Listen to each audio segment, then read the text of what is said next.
Hola, ¿cómo estás? Bienvenido una vez más a la Biblia en un año de forma cronológica. En el día de hoy vamos a estar leyendo el libro de Segunda de Crónicas, el capítulo 19, 20 y 21, y dice la palabra de Dios. Cuando el rey Josafat de Judá regresó a salvo a Jerusalén, Jehú, hijo de Ananí el vidente, salió a recibirlo. ¿Por qué habrías de ayudar a los perversos y amar a los que odian al Señor?, le preguntó el rey. Debido a lo que has hecho, el Señor está muy enojado contigo. Sin embargo, hay algo bueno en ti, porque quitaste los postes dedicados a la diosa Acera por todo el territorio y has decidido buscar a Dios. Josafat vivía en Jerusalén, pero solía salir a visitar a su gente y recorría el territorio desde Beerseba hasta la zona montañosa de Efraín para animar al pueblo a que volviera al Señor, Dios de sus antepasados. Nombró jueces en las ciudades fortificadas por toda la nación y les dijo: piensen siempre con cuidado antes de pronunciar juicio. Recuerden que no juzgan para agradar a la gente, sino para agradar al Señor. Él estará con ustedes cuando entreguen el veredicto para cada caso. Teman al Señor y juzguen con integridad, porque el Señor, nuestro Dios, no tolera que se tuerza la justicia, ni que se muestre parcialidad, ni que se acepte el soborno.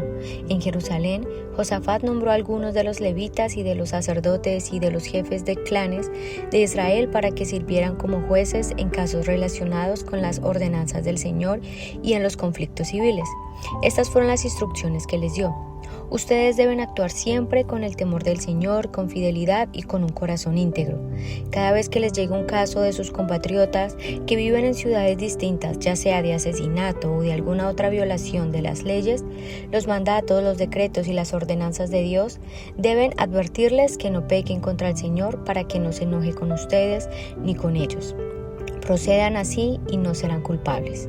Amarías al sumo sacerdote, tendrá la última palabra en todos los casos que tengan que ver con el Señor. Zebadías, hijo de Ismael, jefe de la tribu de Judá, tendrá la última palabra en todos los casos civiles. Los levitas los ayudarán a asegurarse de que se haga justicia. Anímense y cumplan con sus deberes y que el Señor esté con todos los que hacen lo correcto. Capítulo 20. Después de esto, los ejércitos de los moabitas y de los amonitas y algunos meunitas le declararon la guerra a Josafat. Llegaron mensajeros e informaron a Josafat: un enorme ejército de Edom marcha contra ti desde más allá del Mar Muerto. Ya está en Hazezón Tamar. Este era otro nombre para Engadí. Josafat quedó aterrado con la noticia y le suplicó al Señor que lo guiara. También ordenó a todos en Judá que ayunaran, de modo que los habitantes de todas las ciudades de Judá fueron a Jerusalén para buscar la ayuda del Señor. Josafat se puso de pie ante la comunidad de Judá en Jerusalén frente al nuevo atrio del templo del Señor y oró diciendo: oh Señor, Dios mío, Dios de nuestros antepasados, solo tú eres el Dios que está en los cielos, tú eres el gobernante de todos los reinos de toda la tierra, tú eres fuerte y poderoso, nadie puede hacerte frente. Oh Dios nuestro, ¿acaso no expulsaste a los que vivían en esta tierra cuando llegó tu pueblo Israel? ¿Acaso no les diste esta tierra para siempre a los descendientes de tu amigo Abraham? Tu pueblo se estableció aquí y construyó este templo para honrar tu nombre. Ellos dijeron: cuando enfrentemos cualquier calamidad, ya sea guerra, plagas o hambre, podremos venir a este lugar para estar en tu presencia, ante este templo donde se honra tu nombre. Podremos proclamar y clamar a ti para que nos salves y tú nos oirás y nos rescatarás. Ahora mismo lo que los ejércitos de Amón, Moab y del monte Seir están haciendo, tú no permitiste que nuestros antepasados invadieran esas naciones cuando Israel salió de Egipto. Así que las rodearon y no las destruyeron. Mira cómo nos pagan ahora, porque han venido para echarnos de tu tierra, la cual nos diste como herencia. Oh Dios nuestro, ¿no los vas a detener? Somos impotentes ante este ejército poderoso que está a punto de atacarnos. No sabemos qué hacer, pero en ti buscamos ayuda. Mientras todos los hombres de Judá estaban de pie ante el Señor junto con las esposas, sus hijos y aún los niños pequeños, el Espíritu del Señor vino sobre uno de los hombres allí presentes. Se llamaba Jaasiel, hijo de Zacarías, hijo de Benaía, hijo de Jehiel, hijo de Matanías, un levita, quien era descendiente de Asaf. dijo: Escuchen, habitantes de Judá y de Jerusalén. Escuche, rey Josafat, esto dice el Señor. No tengan miedo, no se desalienten por este poderoso ejército, porque la batalla no es de ustedes, sino de Dios. Mañana marchen contra ellos. Los encontrarán subiendo por la cuesta de Cis al extremo del valle que da al desierto de Jeruel. Sin embargo, ustedes ni siquiera tendrán que luchar.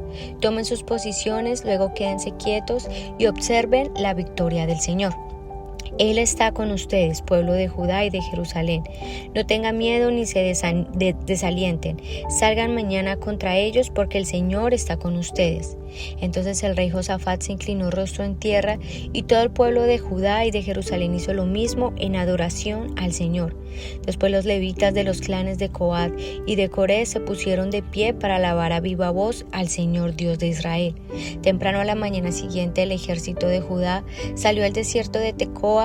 De camino al rey, Josafat se detuvo y dijo: Escúchenme, habitantes de Judá y de Jerusalén. Crean en el Señor su Dios y podrán permanecer firmes. Créanles a sus profetas y tendrán éxito. Después de consultar con el pueblo, el rey nombró cantores que caminaran delante del ejército, cantando al Señor y alabándolo por su santo esplendor.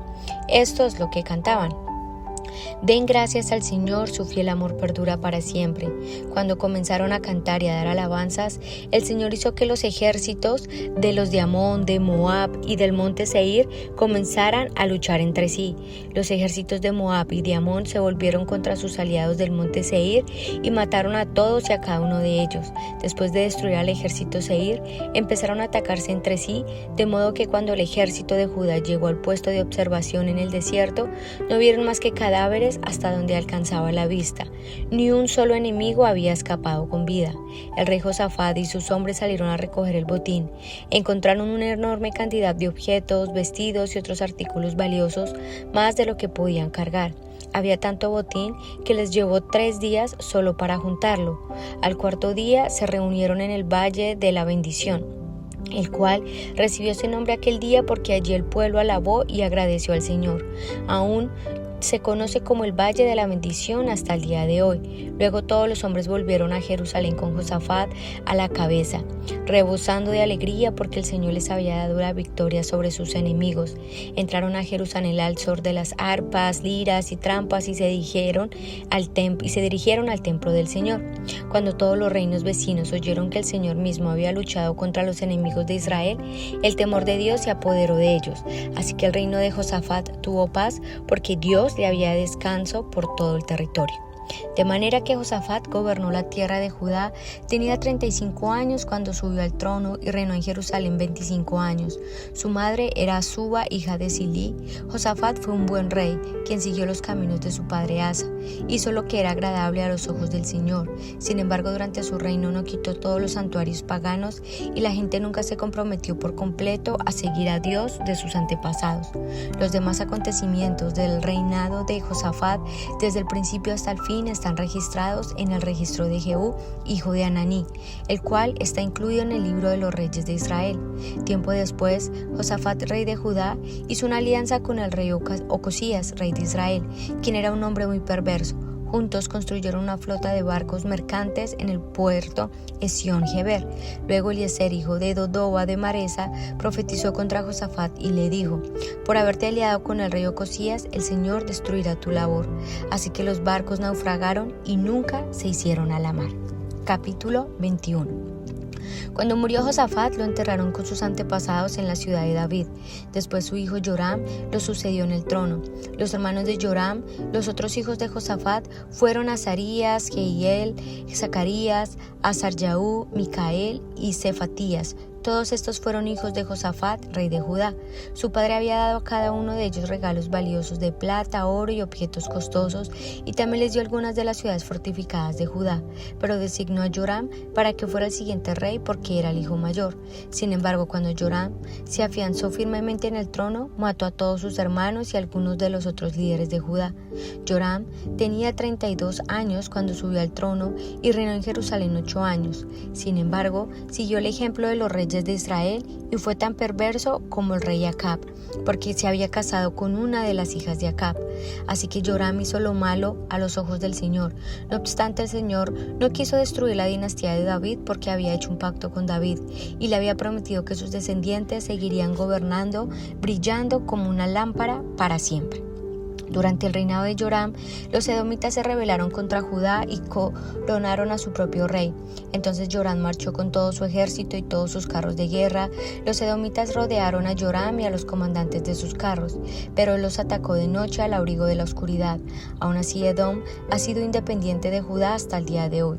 La ciudad Libna también se rebeló por ese mismo tiempo. Todo esto ocurrió porque Joram había abandonado al Señor Dios de sus antepasados. Había construido santuarios paganos en la zona montañosa de Judá y había inducido a la gente de Jerusalén y de Judá a apartarse del buen camino y a entregarse a dioses paganos. Luego el profeta Elías le escribió la siguiente carta a Joram. Esto dice el Señor Dios de tu antepasado David. Tú no has seguido el buen ejemplo de tu padre Josafat ni el de tu abuelo Asa, rey de Judá. En cambio has sido tan perverso como los reyes de Israel. Has llevado al pueblo de Jerusalén y de Judá a rendir culto a los ídolos, tal como lo hizo el rey Acab en Israel. Incluso has matado a tus propios hermanos, hombres que eran mejores que tú. Por eso ahora el Señor está a punto de herirte con un fuerte golpe a ti, a tu pueblo y a tus hijos, a tus esposas y a todo lo que te pertenece. Sufrirás con una grave enfermedad abdominal que se empeorará cada día hasta que te salgan los intestinos. Después, el Señor incitó a los filisteos y a los árabes, pueblos que vivían cerca de Etíope, para que atacaran a Joram. Marcharon contra Judá, derribaron sus defensas y se llevaron todo lo que había de valor en el palacio real, incluso a los hijos y a las esposas del rey. Solo quedó con vida Ocosías, el menor de sus hijos. Después de todo esto, el Señor afligió a Joram con una enfermedad intestinal incurable. Cada día empeoraba y al cabo de 2 años se le salieron los intestinos por causa de la enfermedad y murió con terribles dolores. Su pueblo no hizo una gran hoguera funeral para honrarlo como se había hecho con sus antepasados. Joram tenía 32 años cuando subió al trono y reinó en Jerusalén 8 años. Nadie sintió pena cuando murió. Lo enterraron en la ciudad de David, pero no en el cementerio de los reyes. Amén. Y bueno, aquí ahora estamos viendo también la forma en cómo termina un nuevo reino, en este caso de Judá, y su nombre era Josafat. Vemos cómo aún en medio de sus errores o sus equivocaciones, Josafat era alguien que tenía la palabra de Dios en su corazón. ¿Y esto cómo lo sabemos? Porque iba directamente al pueblo y siempre los instaba a obedecer, a amar al Señor. Los incitaba siempre a que buscaran la guía de Dios. Vemos que luego que hizo esta alianza con Acab, trae consecuencias a su vida, pero aún así Dios tiene misericordia precisamente por lo mismo, porque actuaba en el temor y en la fidelidad con un corazón íntegro ante el Señor. Luego vemos cuando Josafat se entera de la noticia acerca de guerras que venían hacia él y hacia su pueblo, y él decide entregarse al Señor una vez más y decide hacer ayuno. Todo el pueblo está en ayuno y Dios responde a su oración y hace que estas personas, estos soldados, se destruyan entre ellos mismos. Y esto creo que nos da una enseñanza muy valiosa de ver cómo Dios es quien pelea nuestras batallas. Él está diciendo, quédense quietos que yo voy a actuar, yo soy el Dios verdadero. Y vemos cuál es nuestra forma de actuar. ¿Qué tenemos que hacer nosotros? Alabar a Dios. No tenemos nada más que hacer sino que alabar a Dios, porque cuando alabamos a Dios es cuando la victoria viene. Y quizás muchos pueden creer, no, esto no es verdad, pero cuando tú lo empiezas a experimentar en tu vida, que sea la situación que tú estás viviendo, y empiezas a alabar y a adorar a Dios, el Señor renueva tus fuerzas, el Señor empieza a pelear tus batallas, quizás no como nosotros quisiéramos, pero Él sabe cómo. Entonces esto es lo que hace que nuestra confianza esté puesta en el Señor. Y algo clave es ver cómo todos los pueblos vecinos tuvieron temor de atacar a Josafat nuevamente. Entonces vemos que aún en medio de todo esto, el pueblo de Judá no quiso rendirse totalmente a Dios, no se comprometió por completo a seguir a Dios. Sin embargo, a Josafat claramente vemos que muere. Y algo que él hizo antes de esto, y es que hizo una alianza con el rey Ocosías. Y vemos que Ocosías fue un hombre también tan perverso como Acab. Imagínate, si Acab fue de los reyes más perversos, ahora imagínate que Ocosías había hecho, o más bien, había seguido este mismo camino. Entonces, como hablábamos el día de ayer, Dios no nos ha mandado a hacer alianzas con personas incorrectas y mucho menos con personas que no quieren agradar a Dios. Entonces, ¿qué tenemos que hacer nosotros? Buscar la guía de Dios, buscar la dirección de Dios, porque vemos que el Señor siempre nos llena de oportunidades y nos da oportunidades, pero nosotros tenemos que saberlas aprovechar y agradarlo.